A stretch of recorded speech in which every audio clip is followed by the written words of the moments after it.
Hi, everybody. Welcome to Capital to the Coast BNI. My name is Mike Manning. Each week, we bring you a local small business success story from one of our chapters, anywhere from the Triangle, which is Raleigh, Durham, and Chapel Hill, all the way to the coast of North Carolina. Our goal each week is to help each other grow our businesses. If you are not familiar with BNI, it is Business Networking International, the world's largest networking organization, have chapters all over the world. Our local small business success story this week is Ginny Seeley with Outcome Academy. Jenny is in business in the Burn. They meet Wednesdays at 8 a.m. at the New Bern Elks Lodge. If you're ever in the area, want to meet a group of very successful business people in a wonderful BNI chapter, that's a place to go. Jenny, how are you today? Fabulous. Very excited to be here. Thanks for having me, Mike. Glad to have you on the show. So Jenny has a couple things we're going to talk about with Jenny. First of all, multiple business owner. So her and her husband, we're going to get into that. She has a medical background, but she's now a small business strategist, which we're going to get into. She and her husband, Joe, own a couple of other businesses along with Outcome Academy. They own Cavalry Appliance Service, which her husband, Joe, holds the appliance repair seat in her BNI chapter. And they also own Highland Business Center and co-working space, which I visited last week. Very nice, just the right size. Just the right size to be productive. There's friendly people in there, but not a lot of people, so you can focus, get your work done. And I'm going to ask you a little bit later on, Jenny, about click network games. Oh Right? boy, Yep. that's a fun topic. Okay. So you have a medical background. So how does one get into the business of being a business coach? Well, I think we all have our own path to that from what I've heard from other business coaches. But my path, because I'm kind of a nerd, a scientist, and if you remember in elementary school, you learn the scientific method. So you had to, whenever you're doing a science experiment, you have to figure out what your problem is. You do some research, you make a hypothesis, then you have an experiment, and then you have a conclusion or a way to maintain whatever you're doing. And so as I was learning that my whole life and really loving that, and then started getting into leadership and management when I worked on my master's degree and working with quality improvement in the hospital setting, I started to learn about Lean Six Sigma. And I put together that Lean Six Sigma and the scientific method are really speaking the same language and doing the same thing. And so, with that in mind, I kind of started applying those principles to our businesses and then realized this is something that can help more people than just us. So that's kind of how I got into that from the science. So we're going to get into Lean Six Sigma in just a second. So a couple questions as you were in the medical world, in the management part of it, or team leader, a department leader, anything like that. Did you find some coaching things kind of start creeping out as you were working with coworkers and or clients? Yes. And actually, one of my favorite stories to tell from the science world is that I got pulled into my manager's office and told to tone down my positive attitude. And I found out that people, especially in the laboratory world, they just, sometimes you get head down and you're just working, working, working. And a lot of people in at least laboratory science, they're introverts and they like to do things behind the scenes. And somebody with a lot of pep and super positivity can sometimes just be a little bit much. So with them, I learned I learned a lot of skills about how to approach different kinds of people and help people learn and grow and adopt change in different ways. And so that was kind of a fun thing as I've been leading and managing in the laboratory to help people walk through change in their own way that works for them. And sometimes that just means being a really good listener and letting them express their reticence around certain changes and help them walk through step by step instead of just getting them from A to Z really quickly. Now, I have never worked in a lab. I am not a detail person. Were a lot of the folks you work with, because that's what they did, they waited for the results to put them in a good mood. And if they found the right results, they all of a sudden were having a good day. Did some of it come down to that? Well, in the laboratory setting, especially now, there's a lot of machines in there that people have to maintain. And so oftentimes it's dependent on whether things are working right. when you're actually working on the machines, and we do quality control every day in the lab to make sure that things are putting out the proper results, because we don't want to put somebody's specimen on some a machine that's not working and then they're going to get the wrong result out. So there's a lot of technical things that go into that, and it can be very stressful when it gets really busy. If you can imagine, in especially in the blood bank, which is probably my favorite place to work in the laboratory, when somebody's not doing well or we have somebody that's bleeding and we need to get blood ready quickly for them, it can be really stressful. So I've worked in the trenches doing the actual testing. And then for the last 10 years, I was actually working with the problem solving and all the regulatory compliance and that kind of leadership part of it. And the really cool thing about the quality improvement position that I held is that I got to work with everybody from leaders to direct reports, which was kind of fun because everybody was working together and I got to help design some of the systems that made things work really well there. So that was really super fun for me. Very nice. I always like to find out with the industries people end up in or are in at the time. Did you get this gene from a family member somewhere of being a coach? That's funny. My brother probably turned me on to self-improvement, my self-improvement journey, and just always reading and looking for the next thing to learn and grow with. He's also a business owner. He's a financial advisor. Um, so he probably got me started with that. My dad has a business degree, but ended up getting into another medical avenue, which was fixing medical equipment. My Ooh. mom's a nurse. My brother's an ultrasound tech. So we all have some type of business and medical background. So yeah, I don't know if it's genetic, but definitely assimilated probably through the family. All right, so tell me about some of these family conversations when the 5 of you and anybody else are together. Does it get real medical talk?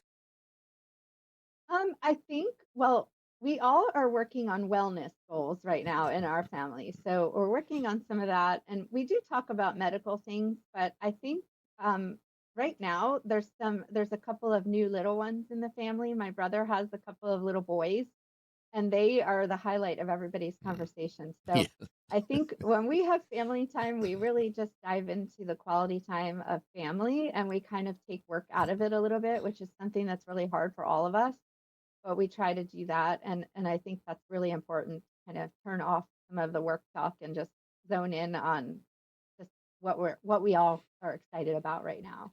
You have been around a number of business leaders, both newbies and experienced ones.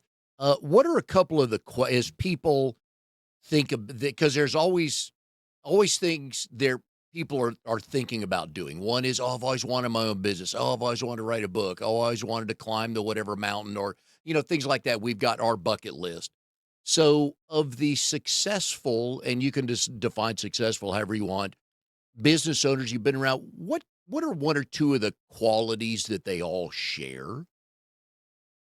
So the first person that comes to my mind is the man who my husband worked for before we came to New Bern and opened our own appliance business, and his name is Dean Landers, and he has since exited his business, but he is the qualities that I love about him is his uh, he really always is looking to the Lord for direction, and always recognizing that everything he does is not for himself but for others and for the Lord. And so I think that the people that I see doing really well are always looking to serve instead of looking out for themselves. And so I think that's probably the biggest quality is really what can we do for the people that we're serving, and not just our customers and clients, but the people that work with us and for us. And he just role modeled that so well. He would show up at the hospital bedside of people that were in the hospital. He was praying with them when their family member died. He was at the funeral. He was there cheering you on and teaching you when it came to business stuff. He's super active in professional organizations and has role modeled teaching and passing on knowledge to the next generation of business owners. So I think he's just probably the strongest role model for us, for my husband and I both, when it comes to business, and just somebody we love very much and has become kind of a family member to us. But I think that's probably the most important trait in successful business owners is that they're not just in it for the money, they're in it for the impact. And we hope that we're doing the same thing with our team and that we can carry on to show up for them and cheer for them and mentor them in whatever way they need in the moment. And that oftentimes isn't something business related. Yeah, when I'm doing, my BNI training, and I like to ask people, "Are you a" usually I show them my Bucky's mug here and just ask people, "Are, anybody a fan of Bucky's?" Of course, about a third of the hands go up and a couple hands like you hear these groans, right? But I talk about Bucky's as an experience. You can judge it however you Yes. want to. It's not for everybody, but it's an experience. So I ask people in their business, are they an experience or a transaction? They can Mm, be both. But to your point, the ideal clients are going to stay with us more if we are more relational. absolutely. And we are actually working through the book, How to Win Friends and Influence Mhm. People, with our team right now. And it's just such a fantastic book. I feel like many, many trainings could come out of this book specific to different niches and industries, but especially customer service, of course.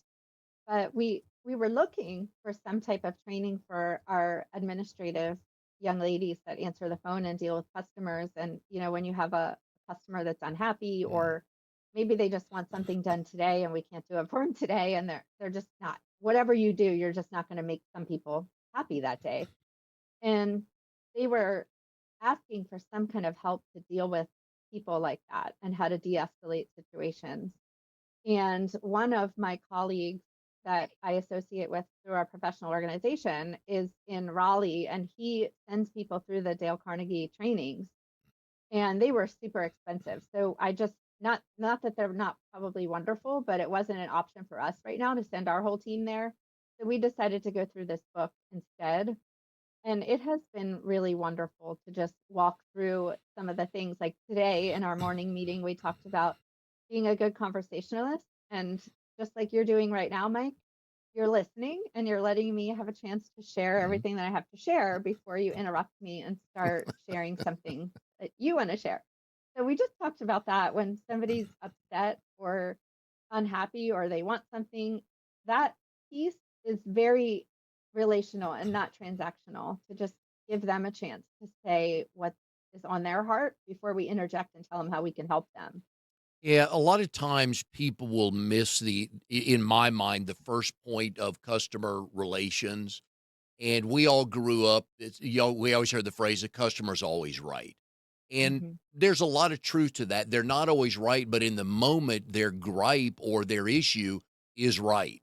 Now you may talk through it and they realize, "Oh, you know what, Jenny, that you know what, now that you say that, I probably could have waited till Saturday." But you gotta go in and you got people who don't what I've found, people who aren't good at customer service are afraid to get in the middle of that conversation, and you got to address that because once you figure out what's Mhm. wrong, then you can figure out how to fix it, but some people don't Right. really wanna do that, do they? No, and sometimes it's not even anything that you did. Mhm. Sometimes when we've had customers that are really upset that we can't get out there to fix their washing machine, and it's not that they're being demanding, it's that they might be caring for an elderly mom or dad, and so they have linens that need to be washed on the regular, or they have a newborn and all the laundry that comes with that, or just, things that are very practical that we don't realize, that all the stressors involved in being a caregiver, either for a newborn or an elderly person, can just put them in a state of stress. And so part of our job is to manage them as a human being and to listen to them before we just tell them yes or no, or we can get you scheduled for Wednesday morning at 10 a.m. Yep. No, I agree. Just sometimes, but you got to get in the conversation to figure out Mhm. what's what, and you may find out. Well, you know what? Once I hear that, I think I can get somebody out for you tomorrow morning. But again, it's the conversation. So, Right. so the seed of the Outcome Academy came came from where, and when did you really start thinking like, okay, I think this thing can happen? So there's an organization called the Rising Tide Society. I'm not sure if you've ever heard of that, but it's kind of like a networking group, and I think it might be geared towards, it might be primarily women, And there were a couple ladies in our old hometown of Bel Air. And this is when you asked about Click earlier. That was probably my most recent escapade into entrepreneurship before I came to New Bern and what I brought with me here. So these ladies were creatives. One's a photographer, one is a course creator as well. And they just got people together to share business practices, have a roundtable, and have some type of educational moment. And it was so enriching to me to just get at the table with other people who had businesses and especially creative businesses and just share and listen to what they were going through and help each other get referrals, kind of like BNI does as well. Um, and so when I came to New Bern, I really wanted something like that. And, I think I mentioned in my website my neighbor, Ange, and kind of Mhm. talking to her about business when I was interviewing for the position that I just exited at the hospital, and just thinking through how some of these things can be transferred to business. So all of that was kind of ruminating in my mind. When I came to New Bern, I didn't know of a networking group or something where I could talk business with other people. And I don't know if it's like this for you, Mike, but our friends don't really want to talk about business. They want to talk about their families and Yep. other things. And so I was kind of looking for people to just talk business with that got it and we're also excited about it because we're always very excited about business and how we can grow our businesses. And so I couldn't find it. And this is what I encourage everybody to do. If you can't find something that you're looking for, be the one to create it because Mm. somebody else is looking for it. So I just put a Facebook post out and said, are there any other business owners? And I was specifically looking for female business owners. And I got a bunch of yeses and they all came and to my house, I think the first time, and we all just got together and hung out. And I actually did a click event and we solved a mystery together and got to know each other. And so that was really fun. And it kind of just grew. And I started thinking about how business can be all consuming and we need to think about ourselves and our own wellness. And that's how Outcome Academy kind of started, was with that circle of women and how I could serve them. And so we started making some goals. We started with vision board parties in the beginning of the year in January. That's a tradition my family has done for probably maybe 15 years. We've been making vision boards with the kids every January, and now we do it literally on January 1st in the afternoon. We come here to the co-working center and we all sit down and do our vision casting for the whole year. And so that's how it started. And then it just grew and evolved from there. And my categories of health, life, wellness, and work have grown. And then the work kind of blew up into how I'm serving my business people now. Now, the vision boards, when I was down in New Bern last week and we were chatting, you had mentioned that as well, and I've obviously aware of those. But do it doesn't take a lot to put that together because you don't have to go in great detail. My guess is that the details in the plan come from the vision of the picture or pictures you put up on your board. Yeah, well, I walk people through the health, life, wellness, and work categories, and we kind of brainstorm through each category and we rate each other. So, in the health category is brain, body, and belief. So, if you just think about just that one category, brain is any intellectual development or learning that you want to do for the rest of the year. And you can rate yourself on that and your focus on that. And it doesn't mean anything bad, but sometimes we get out of balance and we might be focusing super hard on maybe just our physical health. And then we're not thinking about curiosity and maybe our faith and our gratitude and spiritual life and things like that. And so anytime our life gets super out of balance and we're focusing too much on one thing, the other things inevitably suffer and we start to break down maybe our relationship. We're not focusing on relationships. We're not resting. We're not getting outside in the sunshine at all.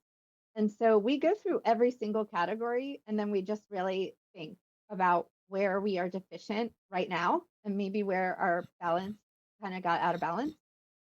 And then whatever the things that score the lowest are, we think about whether that's where we want to focus our attention in the coming year. And so I've had a lot of health goals on my vision board the past maybe 3 to 5 years. I'm always putting that I'm going to put my health first. But when it came down to it, after moving to New Bern and diving into our businesses, I wasn't focusing on my health. And some of those habits that we were talking before we went live today about nutrition and meal prepping and all the things that can set us up for success. Those things were going by the wayside. So we were diving really into all the businesses that you mentioned that we're trying to grow. And as you know, it takes a lot of effort to keep a business running. And so this year, I really decided to go all in on health, and I hired a personal trainer and nutrition coach, and that made a huge difference for me. And so now that that is kind of in alignment, I can focus more on the other things and take those a little further in my life. So the vision board for me personally just gives me kind of a compass for the year, and it's a visual reminder of what I'm focusing on for the year. And then it just kind of sets me straight when I'm getting off course. I look over, it's right here to the side of my desk. I have health, I have travel. It was our 25th wedding anniversary this year, so I wanted to travel somewhere. I wanted to make sure that I was keeping a morning routine and working on gratitude. And then there's always financial goals in there. So it's really like a very well rounded package that we try to encourage people to do when they're doing their vision planning for the year. But if it was right for you to really focus on one thing, that would be totally fine too. Very personal. Yep. Oh, I agree with that. First of all, 25 years, congratulations. Thank you. That's young love. That's not a long time. So congratulations getting to 25 Thank years. you. All right. So this actually comes at a good time. So let's talk about kind of one of the ways you work with your clients. And let's talk about the vision boards a little bit more. So we're at the end of the year. We've got what, 3 weeks left or so. Mhm. Um, do we need so if I'm gonna go home today and create my own vision board, do I need pictures or words or phrases or list? How do I get this started? So, like I was saying, if you can kind of brainstorm through the different areas of your life, and where you're Good. kind of deficient or where you Mm, feel deficient, or you can even ask your closest people in your life, mm. where do you see me struggling, or what do you think I need to work on? That's a really, and be willing to receive what they say to you, but have your ideas about where you want to start. And then there's different styles of vision boards. Our son hates the idea. He's an engineer, he's very literal. His vision board is a list. And Okay. I read a book a long time ago, and I cannot remember who to give credit to, but there's a lot of literature that says that just writing a goal down makes you more likely to do it. Mhm. And then speaking it out loud to somebody else makes you even more likely to get it done. And so you have that accountability of telling somebody, hey, I'm going to do this. And then there's that level of almost shame that if you didn't even try, then they're going to wonder, like, were you serious? Are you a woman or a man of your word? Yeah. So it's, he likes to just write an index card with a list. And that's totally fine if that's how you are. Like I said, it's personal. Some people like cut out pictures from magazines, Oh, and you yeah. can always just put a post on Facebook and ask people if they have old magazines that they're willing to get rid of. That's a really great thing. You can flip through those. My husband likes to search things online, so he wanted to work on weightlifting one time. So he got a picture of a really great body, and then he put his face on it, which was funny. Perfect. So Yep. you can have fun with it. It doesn't have to be super serious. And then sometimes I've even created a digital vision board in Canva and made a collage. And then you could go on that template and just drag different Mhm. pictures from Canva in there and then just make it the backdrop on your computer instead of having a poster board. So So is really, whatever. Yep. Now, and I like that. I'm somewhere between your husband and your son. I don't need a picture. I don't think a board of like 30 pictures would work for me, but a one sheet of paper with 30 things on there not going to work for me either. So I like the vision part of it. I'm with you on that. Mhm. Um, how often do we check that, and how do we check that, and how do we stay when you're working with your clients? How do they stay on task? Is not the right phrase with the vision board, but you kind of get my gist, right? So with my clients, we work mostly on our business goals and our vision for our business. But we do have a piece of time each month, or that we're working on our personal goals and the things we have a different topic of focus each month. And so it could be clutter one month and just making some goals around clutter. And that could be digital clutter, it could Yeah. be mental clutter, it could be physical clutter, whatever clutter is in your life. But what we do is I have a really systemic approach. Shocker, because we talked about I'm a scientist, but I like to have a system for everything. And that's the whole Lean Six Sigma background is to systematize things. So I stick to a schedule and we have a very defined schedule in my mastermind program, but you want to make sure that you schedule a time every month that you're going to zero in on your goals and from a visionary point of view. And then every week, you're going to set certain goals that support your big quarterly or annual goals. So at the very beginning of every year, we set our annual vision. And then at the beginning of each quarter, we're doing a big brain dump for the following quarter. So, for example, the Q1 is coming up. So, we're going to do both our annual goal setting and also our quarterly goal setting. We're going to do a big brain dump through 16 different categories in our business. Just like I talked about the different wellness categories, we do the same thing. We have a bunch of categories for business. And we set a 2-minute timer and we do a big brain dump for each one to just get everything out of our heads so that we don't have that mental clutter weighing us down.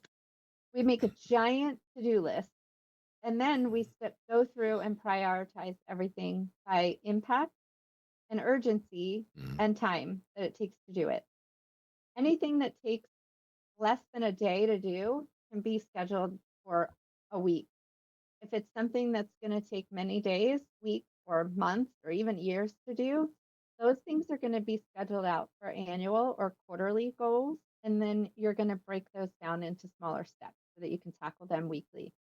And then we meet, and I'm super passionate about accountability. Joe and I have that built into many different things in our lives. So we have accountability for our wellness, like our physical wellness. For that, you might schedule an annual physical. Mhm. You're just checking on that.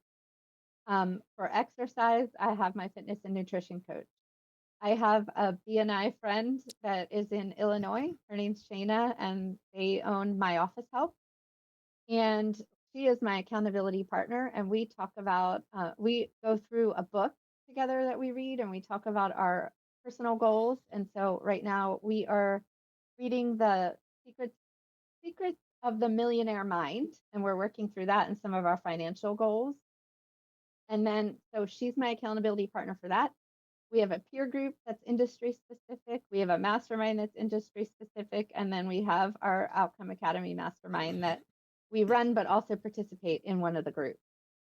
So that that's kind of my favorite answer for that question, Okay. Mike, is just to make sure that you build that accountability into your life. So find somebody, and if you don't have a group, create one or Mhm. join one. So I have it. Other business coaches have mastermind programs. Yep. I think invest in yourself and your business and join one.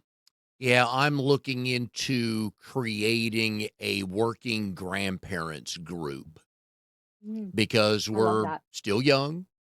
I know when I was 12 years old and I met somebody my age when I was 12, I'm like, dude, you're still walking, right? But the calendar says we're old, but the mind, not even close. So we're ready to go with that. But so let's talk about Joe for a second. One of my favorite questions to ask my married guest are so your husband's Joe. You've been married 25 years. So how did you two meet? And do you both tell the story the same way? Probably, but he'll say that I kissed him when he had his girlfriend at a party, which is kind of true, but not really. You have So, my attention then. Yes. Okay. All right. my friend and college roommate Andrea grew up with Joe, and he has a really, really close-knit group of friends that have been friends since they were 14, 15, 16 years old. And so when I met her and she became my college roommate, she just introduced me to her whole group of friends, and he just happened to be in that group. And my family is Eastern European. I'm Ukrainian. So whenever you meet somebody, Ukrainian people kiss on the cheek 3 Ah, times. yep. So I'm just used to coming up and giving somebody a hug and a kiss on the cheek. So he likes to say that I kissed him when he brought his girlfriend to the party, but it was just on the cheek, I promise. And then we just became friends first, and we both had been in a long relationship that was not working out for us, and so we were not interested in a boyfriend and girlfriend relationship. So we kept on saying that we weren't dating until we were engaged suddenly, and then married. So just kind of God's hand in Yep. our life. So then while you weren't dating, looking back on this, where was the first official non-date? I think we went to the movies, and it was a really bad movie. It wasn't good at all. So we played hide and seek in the theater, and we found out that you can actually run behind the screen. And like there's places that so it was just fun. I grew up with brothers. We played flashlight tag all the Mhm. time and ran around and goofed off. So Joe and I just always were friends first. We have always maintained a friendship. We like to have fun together and laugh, and that serves us well since now we're business owners together. So Mhm. we live together, we work together, we go to church together, we have kids together. So it's I think that's really important to make sure that you actually like the person that you're married to, and you're not just married to them, and you don't just love them, but you Yep. actually like them. Gotta like them. Yeah. So how many people were in the theater that day that allowed you to run around? There was nobody else. I think it was I feel Oh, like it was maybe it was one of the Naked Gun movies, I oh, think, but that it was bad of a really movie. Okay. stupid, and so I we got just you. were like, "This movie's terrible," and we ended up just goofing off the whole time. I got you. All right. So another couple questions I enjoy asking married couples who actually own the business. And I say that because they're both knee deep in it. So at the end of the day, whether it's 5:30 or 6:30 or 7:30, what do you 2 talk about and who breaks the tie? Who breaks the tie? Okay, so, like, if we disagree on something, you mean? Yeah, yeah. Okay, well, it depends. If it's something, like, personal, I guess, I don't know if it's okay to talk about faith, but, we're Christians, and, I am very strong-willed. I like to be a leader and take charge of things. But early on in our relationship, he said, I am the man. I want to be the leader of the family. And I promise that I'm always going to respect you and take your opinion into Mhm. consideration. But if we disagree on something and we both can't see eye to eye, then somebody has to make the decision for the family, and that has to be me. And that was like really hard for me to hear at first, but that is how Mhm. the Lord asks us to structure our families. And so I trust him and I give him that respect. But it has never ever come up that he just said, "This is the way it's going to be, and I'm the boss, and you're going So, to do it the way I say." but in business though, like buying the co-working space, were Hmm. you guys from the first moment, were you guys 100% in step together? So I had a vision of having a co-working space. I don't even know how it came to me, but it was just something that I thought of, that if other businesses need a space, Mm, and if we need a space, and other businesses do too. And it's really expensive to make that jump from being in your house and then trying to get into a space of your own. And so he was very supportive of that vision. But when we were looking for the property, I always defer to him on structural things. And our real estate agent, who's also in our BNI chapter, Jason Thuringer, he's fantastic. So when it came to the actual property and the work that needed to happen in it, definitely deferred to his expertise and Jason's expertise, because he has a much more practical vision of how much it's going to cost, how long it's going to take to do the repairs and things like that. mm. But I don't know if you've read the book Traction before Have and not. EOS. Um, EOS, yes. Traction, yeah. yep. Okay. So that principle of having the visionary and the integrator, Mhm. I'm definitely more of the visionary and he's more of the integrator. So we do have frustrating conversations sometimes where I get a great idea that I think is a great idea. And then he's like, I don't think that's a good idea because, and then he'll list all the reasons why. And sometimes I have to really be the cheerleader and convince him to take a Mm. shot at something. So we'll push and pull, but when it comes to visionary things, I usually will win or break the tie, because I've done all the research usually, and the scientific part of me, I'm already going to go look at the data, do all the online research about something, and then bring him all the facts. and then kind of let him weigh in. And so we really listen to each other. It just kind of depends on the situation and who makes the stronger case. Yeah, and my wife and I always explain to us that I'm the gas and she's the brakes, and it works out very well that way. A lot sounds like at times a Hmm. lot like you and Joe, because you need the balance. If you're I never wanted to be in a room with everybody that agreed with me. I always felt like I wasn't gonna learn anything. So that always drove me nuts. But so Yeah. at the end of a business day, before you head to bed, who's more likely to say, "Oh, let me check emails real quick"? Um, Probably Joe, and I keep getting on him about being on his phone, but I am thinking about it, and he's Okay. probably looking at it. So I'm really bad at turning my brain off, and my kids Mm, actually helped me with that. And there was one time, and this is why the whole wellness piece is so important to me, but I wasn't practicing what I preach. And so I had gotten so involved in everything with the businesses and the stress and um, just go, go, go, and never taking a minute for myself that I actually just had this one day. It was really weird. I'm not a super big crier, but I just could not stop crying. And the stress mm, of the business and all the things just adding up. And I think we were also empty nesting. It was a new thing to be an empty nester. And my kids were like, Mom, what would you tell somebody else? And, have you ever thought of just playing a game on your phone or like doing something mindless? And I was like, I, I do not like wasting time at all. And so I had to really remember that it's not a waste of time to take a break for your brain. It's okay to rest. And so I have really refocused this year on rest and trying to honor the Sabbath. And that's something mm, that Joe and I both struggle with is rest. He's always working on the technical aspect of the business. And he's really learning this year to step back and be more of a manager and kind of recognizing that he's I don't think he would mind me saying that he's 56. So like when you're a technician, he's been a technician for almost mhm. 40 years.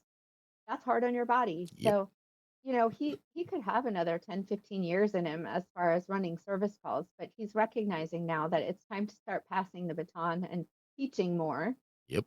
and kind of taking a step back and working on some of the administrative things in the business and really working on SOPs and training. So, we I would say, the short answer to your question is it's a push and pull. We're both always thinking about the business stuff, but we have carved out a really fun little show, and we work a puzzle often in the evenings for like Good. an hour. We'll have dinner, we'll do a puzzle, and we'll just put like a peaceful show on TV and Yep. just kind of recharge our batteries that way. And I've learned that it is not lazy, it's not a waste of time, Mm. but you have to do this for yourself so It that you can it be a better Yep. person. It fits one of your vision board categories, right? Yeah, absolutely. Yeah. Well, Hmm. probably a couple of them. Yeah, but the balance you gotta have because you gotta turn your brain off. My wife on her she is on her phone a lot, but a lot of times you just games, things like that. But there's one game, I forget the name of it, where 16 words or phrases come up, and you've gotta find out what each 4 of those have in common. A That's lot of fun. fun because she'll get to a point, she'll hand me the phone, go, "Here, I got nothing else," and we'll like, could you put green in front of a word, like green olive, green bean, and, things like that, so but it matters, so alright, so Yeah. if I wrote my notes down right from the other day when you and I talked, in 1993, you enrolled at Virginia Wesleyan. What was the plan? I was pre-med in the very beginning. My mom's a nurse. I've always loved science. That's absolutely a fact. I grew up spending a lot of time on my grandparents' farm, and so they had beef cattle and pigs and things like that. So I would bring in things to share with the classroom, like a heart or lungs or something in my science class. Wow. Couldn't really do that probably now, but I just had such a curiosity for anatomy, and I always thought I was just going to be a doctor. And then I was pre med going in, and one of my mom's best friends from high school is an ENT, which is ear, nose, and throat doctor. So she's a surgeon, and she and her husband at the time was a medical examiner. And they had twins, and then they had a nanny.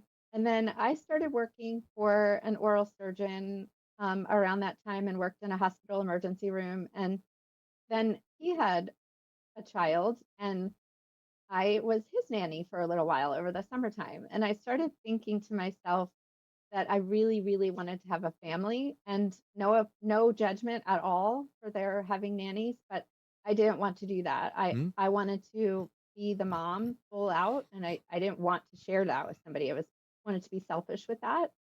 So I kind of changed my trajectory and was like, I don't think medicine is for me.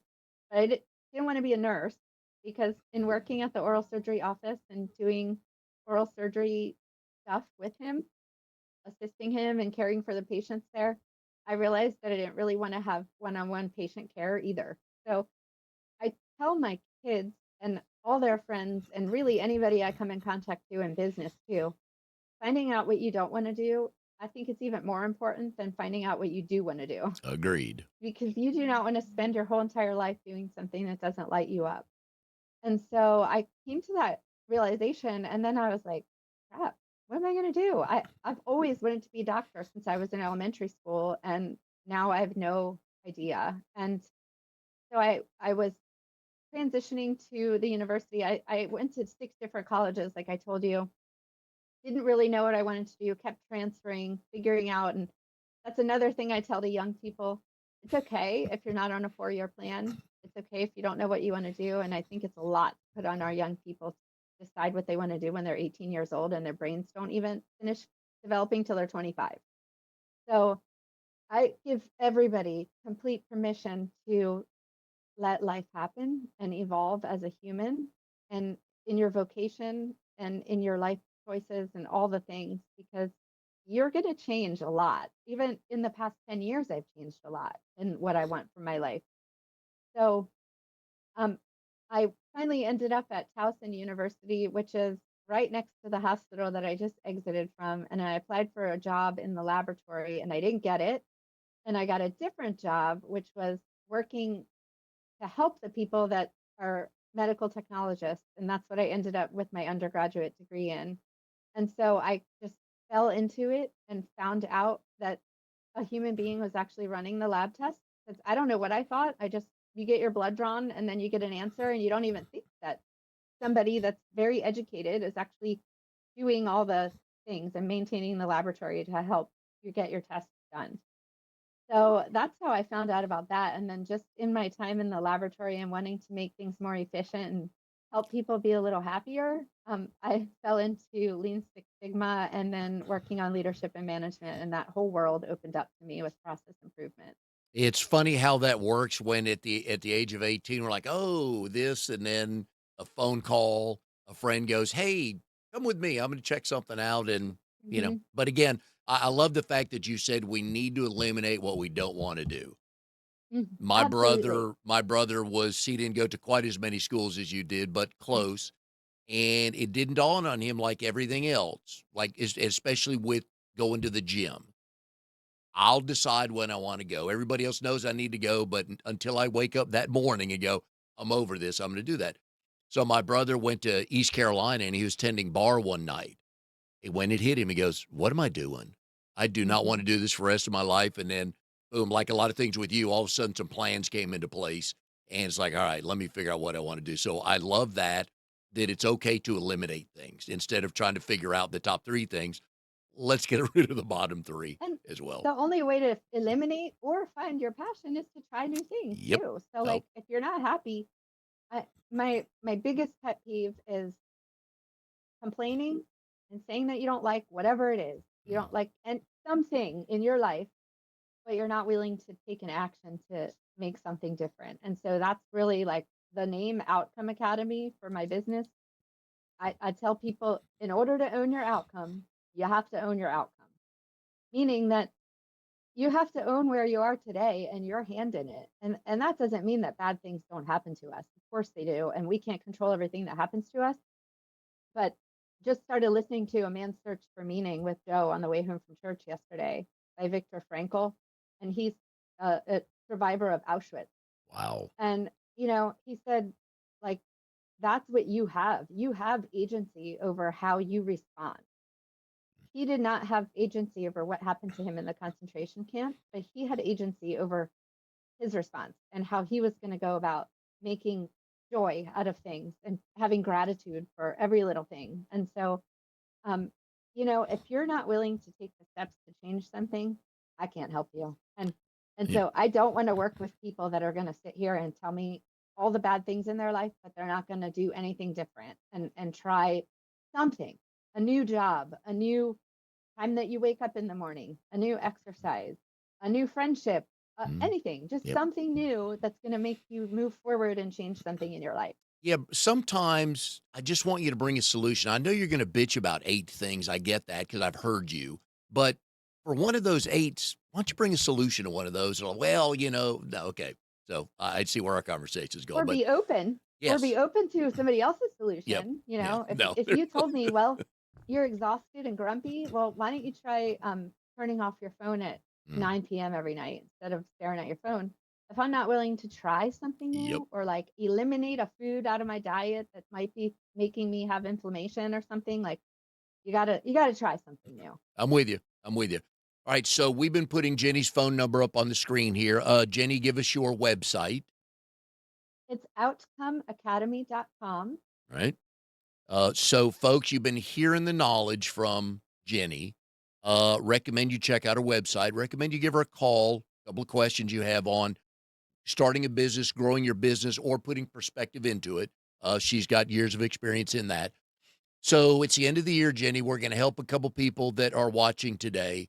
They've got a business, or it could be just their personal life. One or two things we talked about the vision board, but one or two things that they need to kind of drill down in to figure out, okay, if I'm saying this right, what can make 2026 better than 2025 or something along those lines? I would say having a plan. We talk about SMART goals in one of our courses and through the Summit Club Mastermind program. But having a plan and having a deadline for your goals. So in the SMART goal, the T is stands for trackable, but I like to say that you want to have a timeline and a trackable. You want to have a deadline and you want to make it trackable. So set some goals for yourself that you know you can achieve. Don't try to set goals that are so out of your reach for the year. Like pick some things that you think you can do that will move your business forward and then break them down into actionable steps Mhm. 1 week at a time and then just start plugging away at them. And you'll be surprised how satisfying and motivating it is to go ahead and check things off. And my absolute number one advice is to find a partner, join a mastermind, join, make something for free for yourself if you're not in a point where you can invest in something like that. But find accountability in your life and just share goals with somebody else and help each other win at business and life. Yep. No, I like both of those, but the attainable one, and for your business, you could just say, all right, so I'm going to start making 3 extra phone calls a day Mm, because I it love that. takes anywhere from 2 minutes to 10 minutes, depending on if somebody answers the phone. But just it's kind of like, I want to lose 100 pounds. Okay. You got to break that Right. down to how much per day. And then, instead of going looking at the whole number of 100, you're always going to be frustrated because you're not going to be there tomorrow or the next day or the next day. But if you start doing like, ooh, I've just gained 2% or Hmm. added this, that, and the other, and just so I love that thought process of trackable and a timeline. So, but again, folks, Yeah. that's why you need to call somebody like Jenny. Jenny, enjoyed having you on the show today. Thank you for the wisdom and the life stories you've led. And something tells me you're not finished. No, I my goal is to live to be 97. My sweet grandmother died when she was 96 and she absolutely lived every minute of her life until she died. And so I would like to one up her and live to be 97. So I'm really looking forward to the second half of my life and just seeing where God leads us. Yep. And I'm just excited. So I'm really, really grateful that to be here and spend this time with you.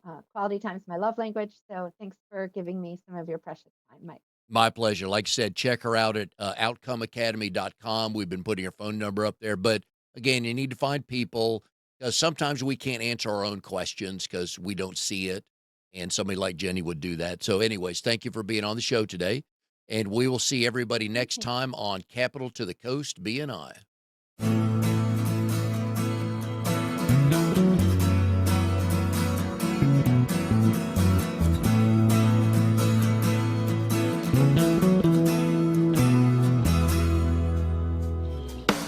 You are tuned to the Nissan Communications Network.